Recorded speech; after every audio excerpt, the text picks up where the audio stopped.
এটা আমি বলে যাচ্ছি। দূরের কথা, ও নেত্রী মমতা ব্যানার্জি মিথ্যা মামলা দিয়ে আমাকে জেলে রাখতে পারে, এর থেকে বেশি কিছু আমার গায়ের একটা পশম হিলাতে পারবে না।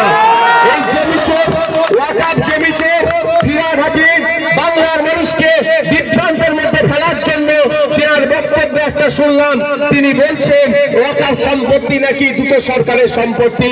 ও নির্লজ্জ প্রিন্সিপাল অ্যাক্ট অফ 1995 ওয়াকাফের আইনকে পড়েনি, 1954 সালের ওয়াকাফের আইনকে এই নির্লজ্জতা পড়েনি।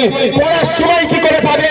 তোলাবাজি করতে ব্যস্ত, স্যান্ডোগেঞ্জি পরে তোলা তুলতে ব্যস্ত, নারদার টাকা নিতে ব্যস্ত। এই নারদার টাকা নেবে না, আইনকে পড়বে ওই নির্লজ্জ বিহায়া। আমি এ ভাষায় কিন্তু কথা বলিনি, এবার আমাকে বলতে হবে। ওদেরকে যথেষ্ট সম্মান দিতাম, কিন্তু সম্মান নেওয়ার পাত্র যারা নয় তাদেরকে সম্মান দিতে হবে না। যে কুকুর যে ভাষাই বুঝবে তাকে সেই ভাষাই জবাব দিতে হবে।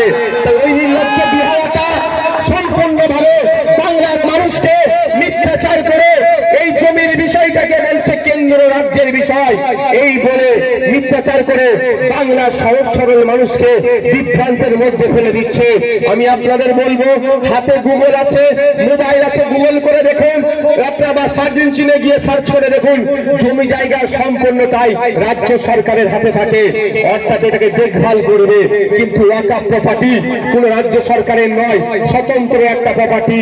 দেবত্ব সম্পত্তি কোন রাজ্য সরকারের নয়, গির্জার সম্পত্তি কোন রাজ্য সরকারের হতে পারে না, গুরুদুয়ারের সম্পত্তি কোন রাজ্য সরকারের হতে পারে না, আপনার জাহেরখানের সম্পত্তি কোন রাজ্য সরকারের হতে পারে না, গ্রামখানের সম্পত্তি কোন রাজ্য সরকারের হতে পারে না।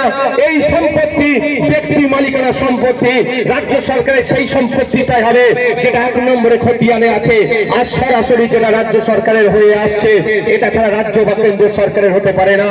কিন্তু এই বিহায়াটি, আমি এই জন্য বিহায়া বারবার বলছি, ও দোকান কাটা নির্লজ্জ। কদিন আগে খবর হচ্ছিল না, আমি একটু টকে টকে আছি, সেটা ভুলে যাচ্ছি, আমি খবরটা খুঁজছি। একটা মার্বেলের গোডাউন